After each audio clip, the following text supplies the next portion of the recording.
Over and over. That's good. This is good. What year? What year? But it's a good read. It's going to be a bestseller. Well, good evening, everybody. Welcome to the City of Olympia special meeting, study session. We have just one agenda item this evening. I am hoping that we will stay on schedule approximately an hour here. Recessing at about 6:30, so that we can have a little bit of time between now and our regular city council meeting. And like I said, we have one agenda item, and I think I'm going to turn it first to Director of Community Planning and Development, Keith Staley. Is that right? Yes, sir. Thank you, Mr. Mayor, members of council, and public. We're here this evening to present to you the work that we've done so far with our associates from Mithun, Jason Steiner and Aaron Christensen. They have been the project managers and lead on this project from Mithun's perspective.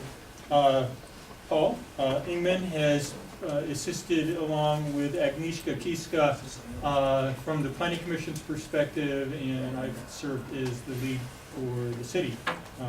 We've moved through this process as we had planned, on schedule and on budget at this particular moment. The consultant has done the work that they said they were going to do. We have the models in place, and we're here this evening to show you their work. I'd like to thank Mr. Jorgensen for moving us along here initially. Sort of gave us the jolt to take a look at Mithun way back in August of this year. We brought them down. They made a presentation to the Land Use Committee, and as Barb used to say, the rest is history. So here we are with Jason and Aaron. Thank you. Well, thanks for having us here and for holding the special session. We're really excited to be back. I was telling Paul, actually, it seems like just a blink of an eye when we were downstairs meeting. It's amazing how fast time goes. So happy New Year to everybody. And we're thrilled to be back and show you our progress. Just quickly, I think a lot of you have seen this, but Mithun is a architecture, urban design planning, and landscape and interiors firm. So we provide integrated services, and this is just a little bit of background of what our design principles are as a firm. Some things that we really believe in are strengthening community. I'll just pick out a couple of these: doing the math, so you'll see that in the model, and creating beauty and spirit. So. And we work in both urban contexts and in rural contexts, so we do a lot of work with the National Park Service and in landscape design, as well as really working to strengthen our urban cores and our urban communities. So this is what we wanted to cover tonight. Just a quick introduction and an overview of what the model is, and then really give you the chance to experience it live and talk about some future uses that might be possible, and then answer any questions that you might have. And this was kind of some inspiration for us, old image, watercolor image of the city of Olympia, a kind of nice inspiration to think about what a beautiful image can do to inspire us, and how it kind of shapes what our opinion and our what we think about the city and possibilities. So just a little nice inspiration that we looked at when we got it started with this model, and thinking about how can really 3D imagery help to inform our thinking. So the model is set up to function in a number of different ways. And actually, this will give you just a kind of a introduction here. So downtown Olympia, the scope of the model is indicated with a purple line there. So it's most of the downtown area, as well as a portion along East Bay. For the purpose of this model, our goal is to create a great core model from the really robust information that the city already has, and to specifically try to communicate and understand a bit better what's happening within downtown and along the shoreline. So that was the reason for the geographic scope of the model. Just a bit of background of what other cities are doing in this regard. Having the ability to have this 3D visualization model or this 3D model of the city is something that other cities are looking at. Right now there's kind of a range of things out there from publicly owned models. So this is an example of the city of Bellevue has a city-owned, publicly owned model that we built for them of their downtown area that they're using within their planning department and other departments. That's pretty unique. So what's more common is that there's many privately built 3D models of different cities out there. So this is an example of one in London, and Jason, maybe you can just explain that a little bit. Yeah, so this one's a little bit different in that it's basically a laser scan of the city. So highly accurate, very detailed model, really built upon the idea to preserve views, to preserve a skyline. But it's not a publicly owned model, it's not the City of London's model, it's privately owned and then basically leased. So just a different example of a model at a massive scale that's a very accurate representation of kind of the built form. And I think, there's many other places that are looking at these 3D models, and some of the distinctions are, is it publicly or privately owned, and how is it available? So is it leased? Is it open source? The other component is it data driven? So this one is a kind of a 3D scan. The model that we've created for you is one that's linked directly to all of your GIS data and all of the other city assets and many assets in terms of data. So in our case, it's really linked to that information and can be updated accordingly, which I think is really important to note and makes it much more flexible. Mm-hmm. And we'll show a good graphic example of what that means and how the model kind of came to life. Yeah, so in terms of the goals for our scope of work, was really, again, to build a robust core and base model of the city and of the downtown, building from the really amazing resource of all the GIS information you have. And really we wanted to make sure we're helping with visualization and communication of both the existing context but also of zoning and different policy implications. And hopefully having this tool act as a way to inform planning and policy decisions. So I think the intent is that having the model, you can use it in this context to see what it is, but you'll see we've developed different scenarios based on policy so that you can really get a sense for what are the kind of experiential and 3D form implications and what does that mean for our policy decisions. And that could be used by council, it could be used by the planning commission, it could be used potentially in public hearings. So that's, I think, the goal. And that you're also able, with this tool, because it's linked to the data, to do a good amount of analysis and scenario development if that's of interest. So really building the capacity of the city.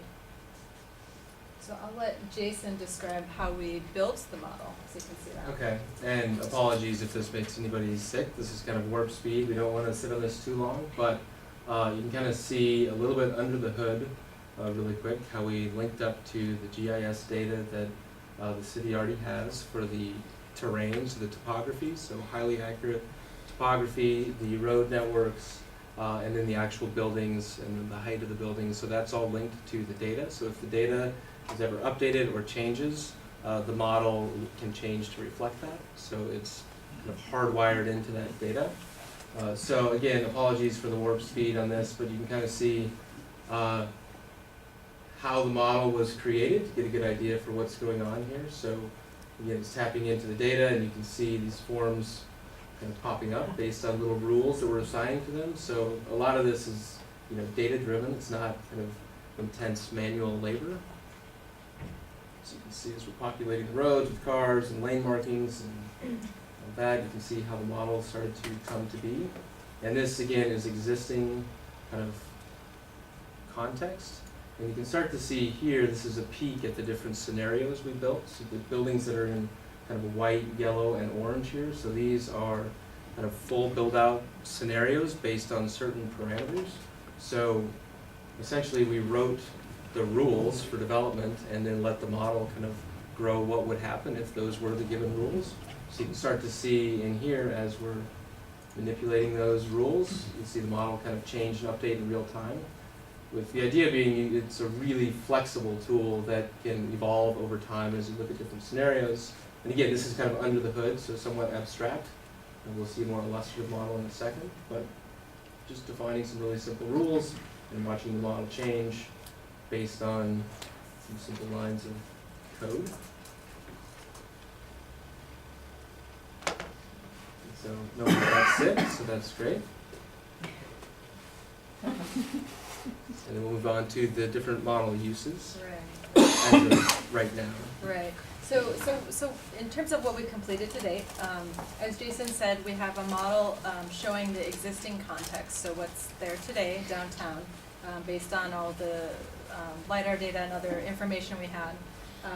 The other thing that we have included is a way to understand existing zoning code. So we have what would be the potential building envelope or development envelope possible based on the existing zoning code is modeled. And then we've also looked at the two different scenarios for the SMP, for the Shoreline Master Program, so the City Council and the Planning Commission's proposals, and modeled what would be the development envelope for each of those. So, and I think the way that it can be used is, you know, from kind of that bird's eye view to see visually what are the 3D impacts. You'll also see another component of the model is a more experiential side, so that allows you to actually look from kind of a street view, a little bit better idea of what those scenarios would feel like. That's more, a little more personal than what you just saw. And you know, we think it's really useful also to just kind of understand the relationship between all these layers. So, you know, there's the topography to take into account and all the vegetation and the potential development and just to name a few. And really, it's a powerful tool, I think, to see them all overlaid and how do they interact. So that's a really great use of the model as well. And we also built it to be really flexible so that you can expand and grow on what you already have. I don't know if you want to kind of add anything on that regard. Really, I guess it goes back to it's tied to the data, so it's built from information, and then we can just view the model in a variety of ways. So whether we're in the GIS world, we can look at it, and then we'll show you in a second a more emotional kind of real-time video game-like experience, which it feels like you're in Olympia, we hope. And so the idea is that there's just one model, we have to build a bunch of different models, and we just choose how it is that we want to do that. So we built the model with that in mind, knowing we wanted kind of ultimate flexibility down the road for technologies that, you know, might evolve a year from now, 2 years from now, or tomorrow. You just never know. So, and this is where I believe we're going to start kind of walking into the actual model itself, which is very exciting. So if we look really quick, this will kind of walk us through the existing conditions and then the different scenarios we built, and then we'll go into the real-time model. I'll go back to the existing. Sure. So I just wanted to also point out for the existing, that downtown study area is the area where we modeled the existing buildings in some more detail. We also modeled some context for the surrounding neighborhoods, just so that when we're doing some of the view analysis, there's something in the background to provide that context, but it's at a lesser level of detail. Mm-hmm.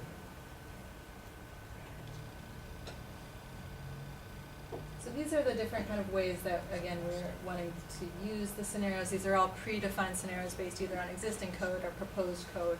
It's not creating an urban design vision for the downtown. It's, you know, you can do that later with the help of this model potentially, but right now it's just predefined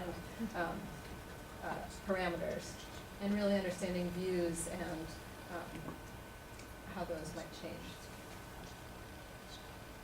So this is scenario B, what we're calling scenario B, which is looking at the existing zoning code potential development envelope for each of the parcels. And the colors you're seeing in this version of the model are the zoning districts.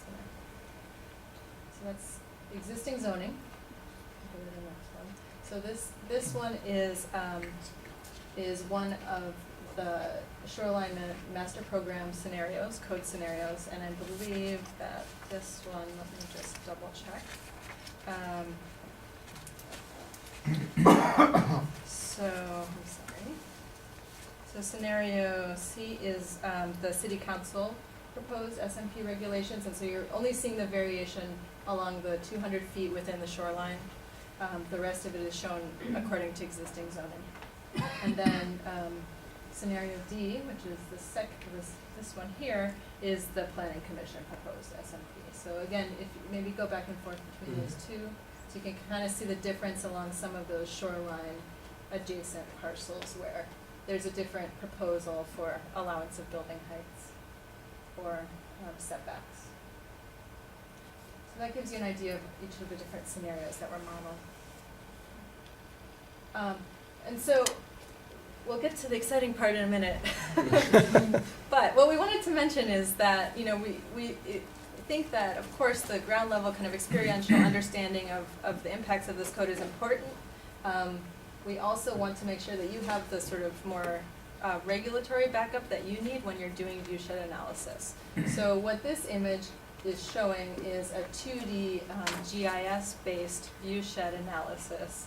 And we really see this as it's sort of the most commonly accepted way of doing viewshed analysis. So if there's any case where you need to kind of go back and get into some detail for backup, this is available to you for each of those scenarios.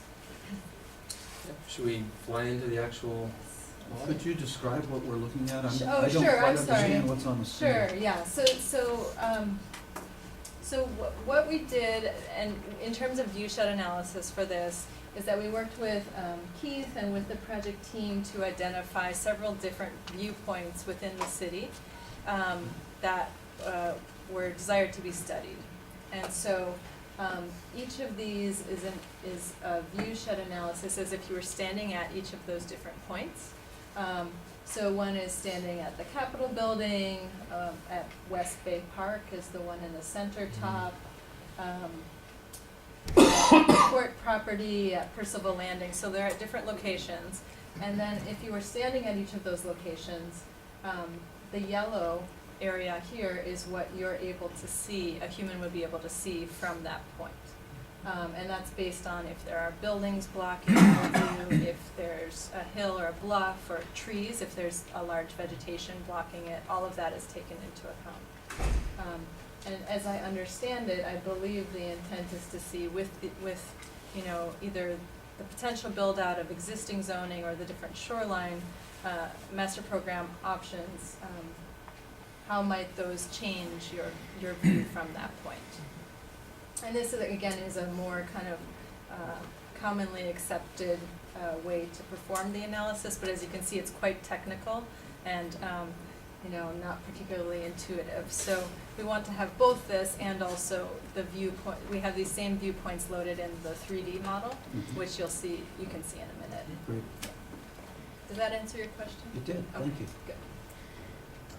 So should we dive into the more experiential one? Yeah. Okay. Just fair warning, this is live, so apologies if it crashes or anything else. But we'll get it back up and running. So, turn a couple of things on real quick.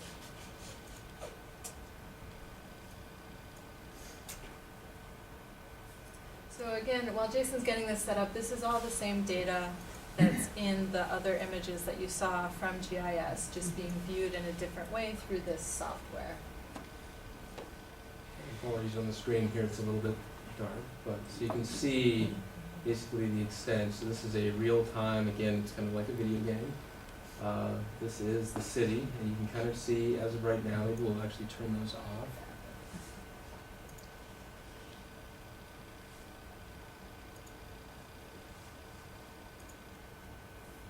So this is the city as it exists today. So there's topography, we've modeled in vegetation, we'll go down on the ground in a second. We've built streets. And again, this is just existing context. Capital and buildings around the Capitol have been modeled in more detail and with textures.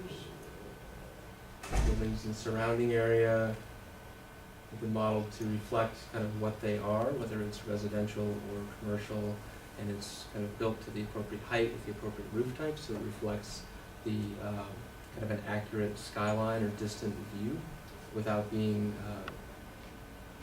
too bogged down being exactly realistic. So don't, if you live out in one of those neighborhoods, your house might not be 100% accurate. That's what we're saying. Right. That's what we're saying. And we'll also turn the real water on in a second here. This is the water from the aerial photo. So you can start to see those views that we had on that map before that were orange. We can actually go to each of those views within the model. So we can go to any particular view in the model. Spin around. This happens So to where be is that right now? that Law right. enforcement. I believe that's in the. Yeah, Yeah. it's in the model. So we can spin around. We That is, go back. Bear with me. Okay, so the thing that's really exciting to us is that, again, this is kind of real time and emotional. So if we want it to be, you know, what does it feel like in the morning? We just move the sun over to the morning, move it down a little bit lower, so we can start to get a sense for what it actually feels like as a place. So as we start to add different scenarios in and extrude those buildings up, or more detailed buildings, you know, it's less abstract. It starts to give more sense of place. I keep pushing for fewer clouds. People keep adding clouds back in. So I don't know what the deal is with that, but you know, change it to sunset. Get the nice long shadows, kind of the golden hour. And again, we can go to any of those views if we go to a different view. And then let's actually turn our water on. So you can start to see, you know, from any different point in the model, you can go anywhere. You have free reign to kind of walk and explore and go wherever you want, add to it to visualize basically the future.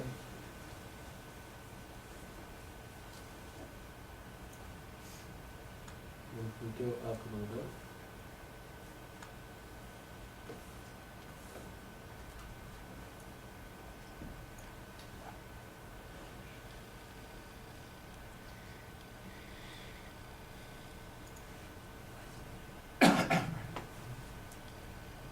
sunnier.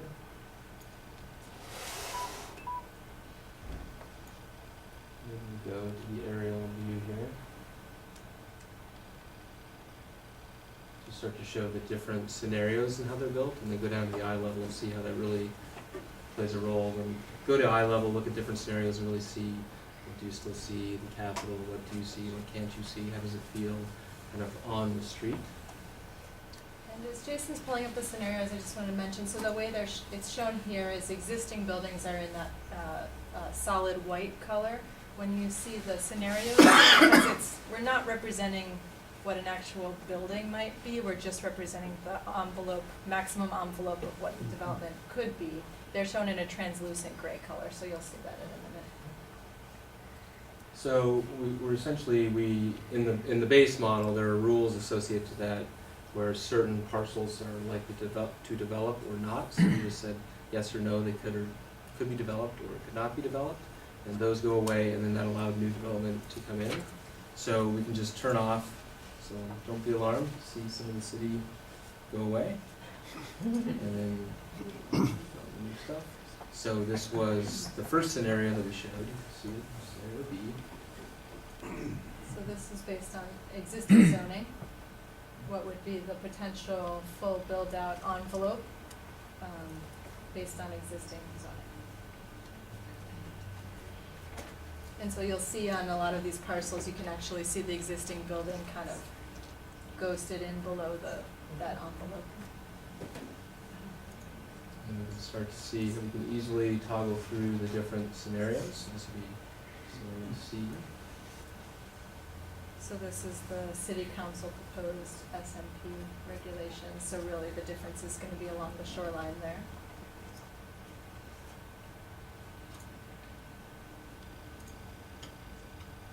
And then this is scenario D, which is the planning commission, proposed SMP regulations. And then where it really makes an impact is if we go down to eye level, get on the street, see what it really feels like. So maybe pull up one of the views. Go back to kind of existing.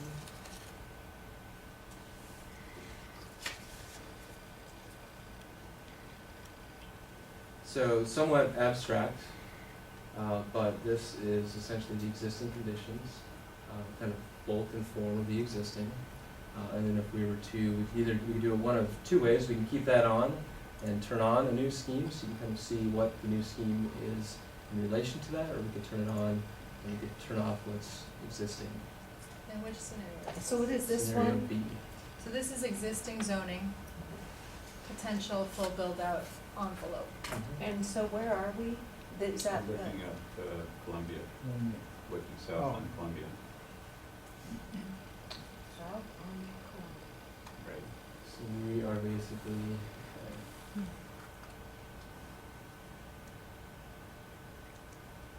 We're just flying over the parking lot behind Oli Fed there. let's see where we're. There it is right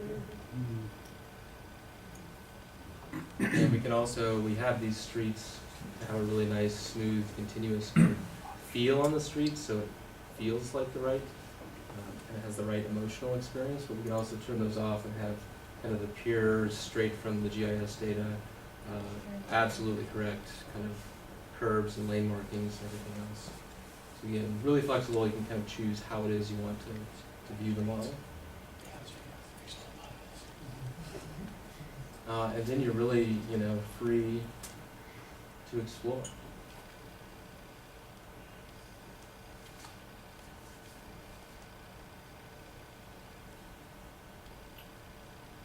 you want to cover through the other scenarios? Sure. Can you put a human in there so we can see scale? Sure. yeah, that'd be nice. And a car? Kind of flat parking lot. People.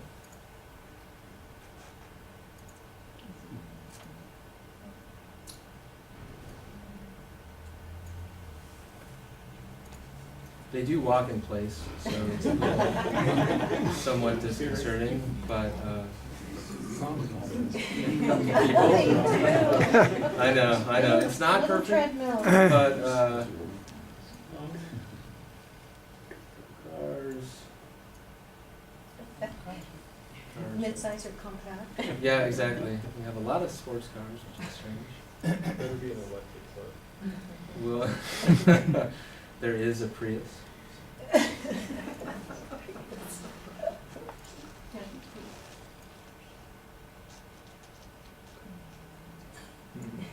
So again, you can start to add life really kind of quickly.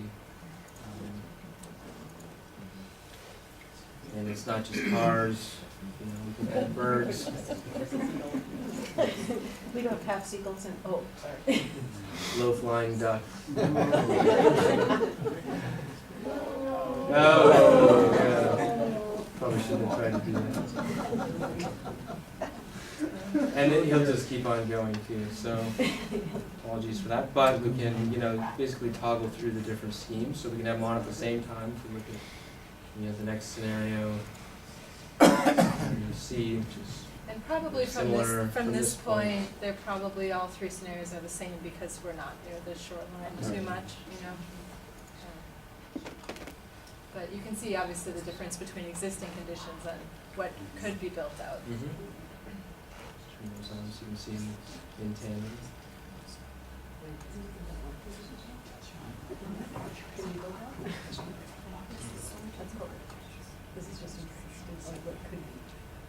This is the So this is existing? showing, so the solid shapes are showing existing buildings. Can you? Yeah. What's allowed under our existing regulations. This is allowed. Correct. And then the sort of purpley translucent shapes is what's allowed under Okay. zoning. Mhm. And so the height of those Are determined by the zoning heights and. do you know, 35. otherwise, Oh, what what is they it, are. It'd be 35? 65. Six- Yeah. 65. And what's the lower one there, do you know about? Mm. The solid gray? Yeah, The solid I gray. don't know offhand what it is. Question It looks looks- like it's about 20 Looks to be feet. 20, 18.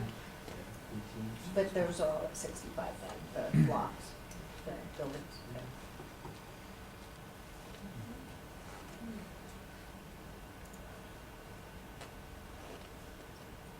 Should we maybe try a viewpoint from up towards the Capitol, looking back down at the city? Sure. Or are there other spots that any of you wanted to explore, or? I think we're probably more interested in the shoreline area at this point, aren't we?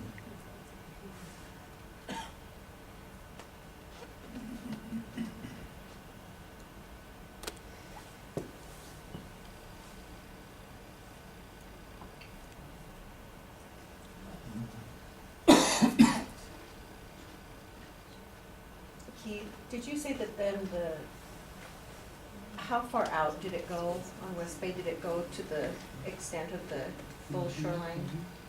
It goes out to Smith Landing, encompasses that area. Can we go out in that area? Along West Bay Drive. West Bay.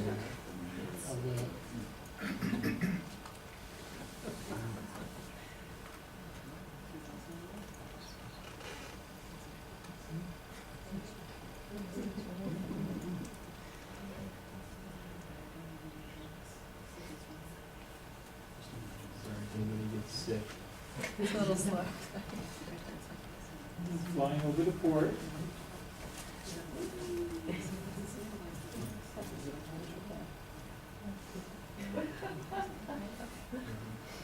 There you go. Okay, Good. stop. Okay. This is making me car sick. So we actually, let's see, for Scenarios we should see, yeah.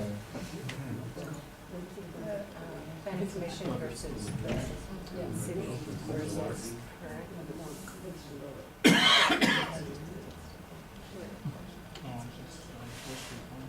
Towards the-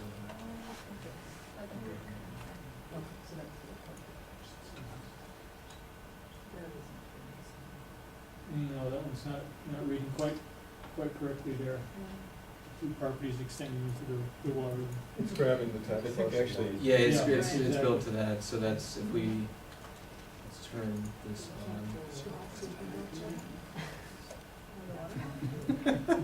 What are the big squares to the right again? Those are.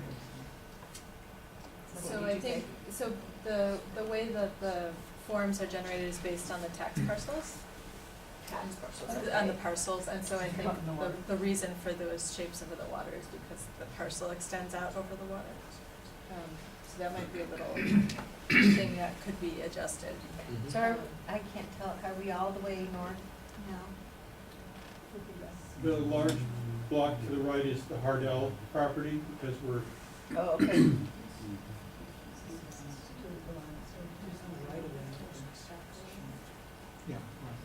And then, there's Smith Landing, the developed property there. yeah.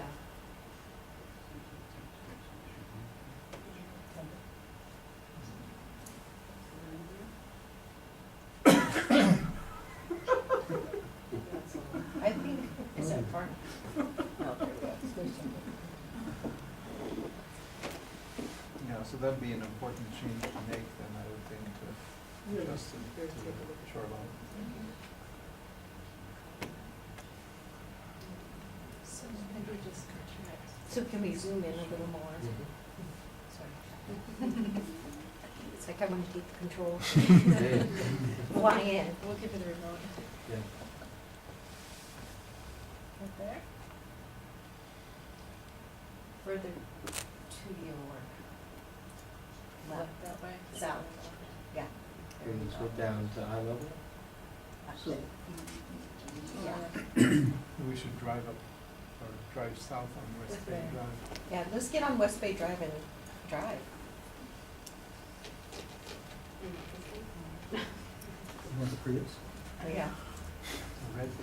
and now down to this. Take the duck.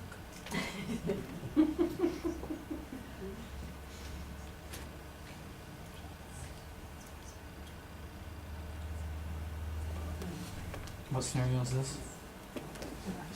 There we go. Yeah, can you describe what we're seeing now? So that would be right Yeah. behind Tugboat Annie's. I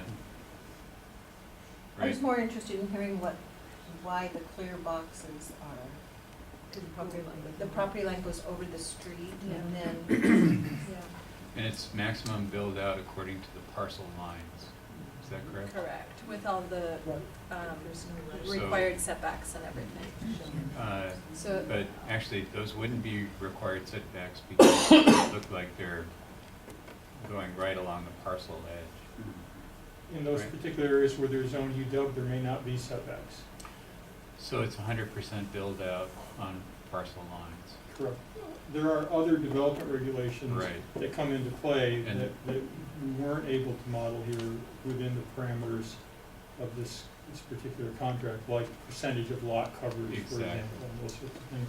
So, and actually, that's what I was sort of trying to get to was, it isn't, I mean, what we're seeing at 100% build out at parcel line doesn't take into consideration every yeah. constraint on the lot. Actually, so maybe, would it be helpful for me to review what's taken into account in It terms of the? probably would. I was gonna say, this looks Yeah. fairly grim from this point. I think we- Right, so there's a couple different possibilities of why we're seeing what we're seeing. One is that the parcel data that we received might not be 100% accurate, or it might not be aligning with the streets, center line. So that's one possibility, to consider that we can verify on some of these parcels. Can what- we just maybe take them one point at a time, because Sure. I think that's really helpful. So in this circumstance, we might not be taking into consideration an easement for the road that's there. Possible. Okay. That's Okay, thanks. possible. Sure, or, yeah, and again, it could be, we did find particularly in the downtown area, the existing GIS information that we use, the parcel lines are not currently 100% accurate with the street edges and the street center lines, so there was some adjustment that we needed to do, so that might be another possibility for this. You know, what you find is there's all these different data sets and they have varying levels of quality of accuracy. And so there's a process of kind of going through and seeing how those align and making some adjustments to try to get them to work better. But we should definitely check this one. And can it be done by parcel? Yeah. Okay, so in other words, when we're dealing with, you know, other levels of, that we'd have to deal with before permitting with actual existing infrastructure, or drainage considerations, those kinds of things. So you're talking about looking at a more kind of detailed analysis of a particular parcel. Right, Yeah, you could use the tool for that as well. okay. So in terms of our methodology for how we determined basically the zoning code interpretation for these envelopes that are shown in the purplish translucent color, what we incorporated were the regulations for setbacks. So, you know, all the different front, rear, side yard setbacks were incorporated. Minimum lot sizes were incorporated, so if a lot is smaller than the minimum amount, it's not shown as developable. There's just no envelope that shows for that parcel. The heights are based on all the zoning allowances for heights. It doesn't include any height bonuses or anything like that, because, you know, this is trying to be kind of consistent on a sort of the general basis of the code. And then we did actually incorporate building coverage as a second check to the setbacks. So we did incorporate building coverage, so that should be included in these development envelopes. However, there's a couple instances of a few zoning districts where there are some density limits, and those were not part of this methodology due to some challenges with interpreting how many square feet would be allowed and things like that. But we did take into account setbacks, building coverage, lot size, and height. So, just like, I guess another question, when you say density, the density ratios, that's one of the areas where I'm sort of thinking this is more often, you know, we would really be, we couldn't, I don't think it's hard for me to reconcile what I think is a real full build out with what we're looking at there. And so trying to sort through that is a little hard. And just maybe, so if we were looking at existing buildings that actually exist, are they constructed based on your data set on zoning, or are they? No, so the existing, yeah, it's based on building footprints. Okay. Existing building footprints, and then LiDAR data for the heights of the roof. Got it. I was trying to think that could be a useful way to look back and forth, but. And, you know, I will say, especially, it's interesting that we're at this particular spot, because I think, in particular, this spot, and I would also categorize the port property as a similar area where some of the lots and the parcels are quite unusual in their shape and quite large. And that's where I think it is really important to make the distinction between what's the potential envelope of development and what would somebody actually realistically build, or could be quite different. Especially in some of the large parcels, I think it's pretty, you could imagine that people would want internal private roads and other infrastructure that might be subdividing the parcel to some extent. So it's important to keep that in mind, that especially, I would imagine here, we don't really think that there would be a big blocky building looking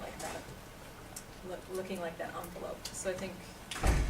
So the challenge for me, you know, is to get from, in order for the model to really be useful, we want it to look like what it would look like. It's I think disconcerting to see the blocks that are there now, because I can't imagine anybody wanting it to look like that.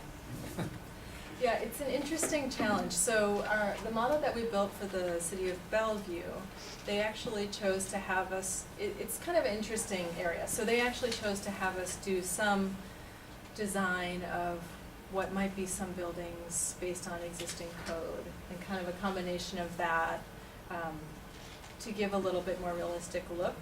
In this case, our understanding was one of the big intents was to do this view analysis to figure out if there's any possible building that could be built within the zoning envelope.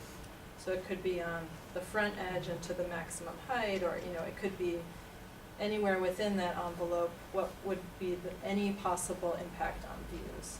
So I think, I absolutely hear your concern. I hope that this is useful, at least for that view analysis from that standpoint. I think the challenge is that it does give us the worst case scenario. It does. Without Yeah. any consideration for those other factors that are in our plan, such as density percentages, West Bay Master Plan, you know, in terms of actual view sheds in between buildings. It's so how we go from worst case scenario to maximizing best case scenario is a bit of a challenge. Yeah.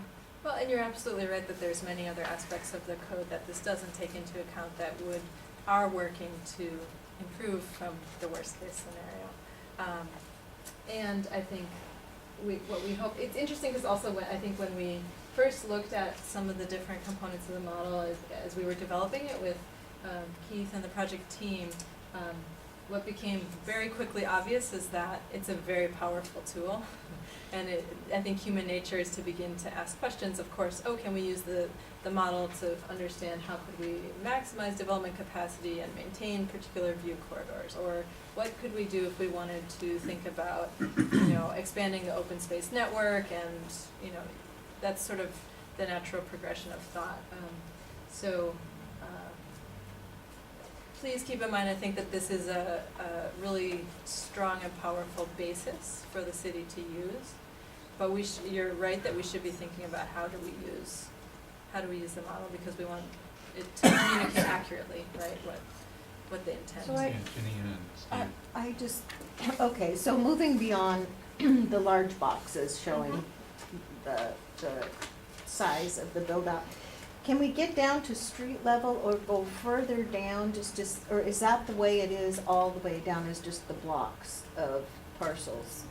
Like if we go all the way down West Bay, is it gonna continue to be the full blocks, and that's all we're gonna see? Is there Yeah. any other visual for this area?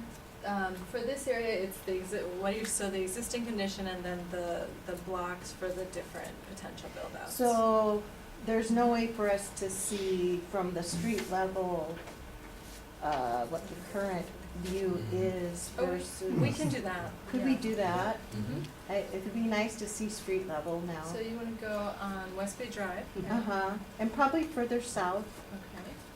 and get away from the area and Yeah. just that, yeah.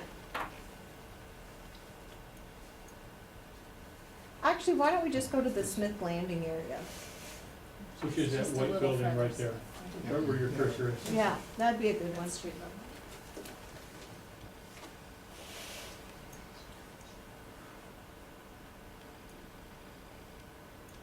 And while you're doing that, maybe it's a good time for me to ask my question about the effort and ease of change of the model to adjust it for existing regulations.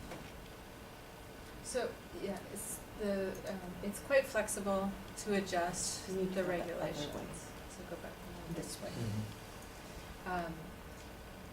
So right now, the way that the code works is, as Jason mentioned, there's rules that are set up for different parameters based on the zoning code or other codes that you'd want to look at.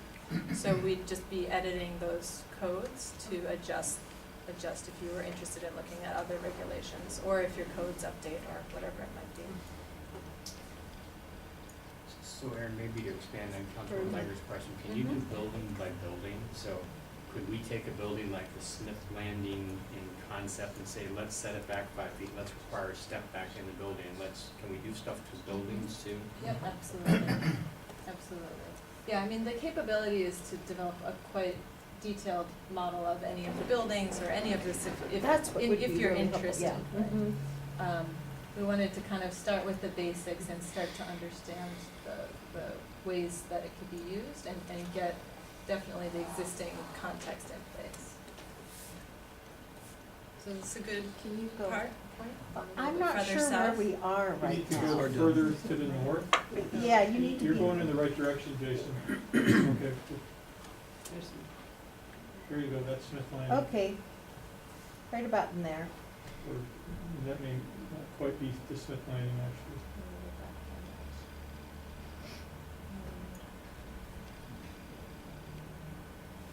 No, that's it. That's good. Yeah. You need to be. That's fun to see at the high level. And so now we can't see yet what the heights would be. Correct. Okay. So this is just existing conditions. Is that a good spot, do you think, then, Keith? I'd go You're further still back yet. Go In back. front of the Hardell property, so you still need to Go go back. north about another quarter mile. We're getting there. We're jogging. Back, Sunshine, the shadows are nice.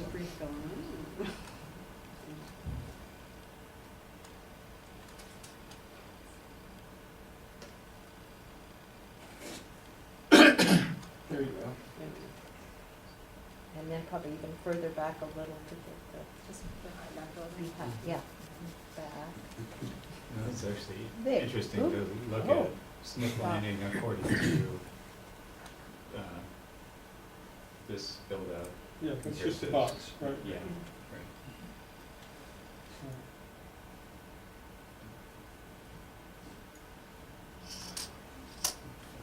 And now, is there anything we can apply to that view? Right, so Might be here's helpful. existing. So that is, which scenario is that? Scenario. So that's the envelope built out according to existing zoning based on our, Can you go up a little higher so we can see mostly cement?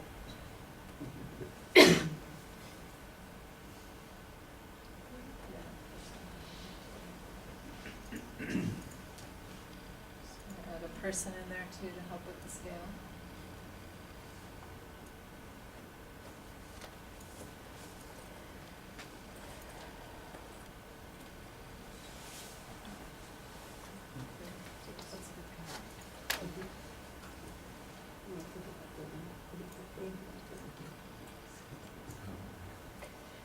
Pretty high. It's about 10 feet in the air right here, the view. Okay, so that's existing zoning. Yeah. And then do you want to flip through the other two? Yeah.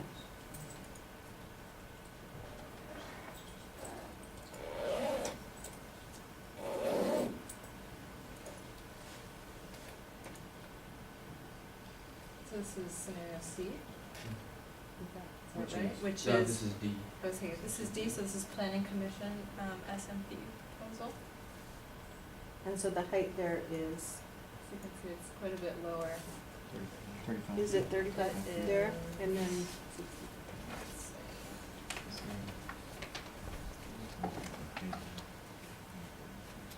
So part of,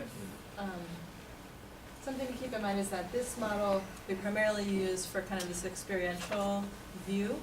The other model that you saw, the more multicolored, boring one, is the one that, we can extract a lot of information from. So from that other model, we could easily reference, pull out exactly what is the height of this particular mass. We'll actually, there's a formula in there that can calculate the volume of that particular Mhm. envelope. So all of that more kind of analytical data is available from that other interface.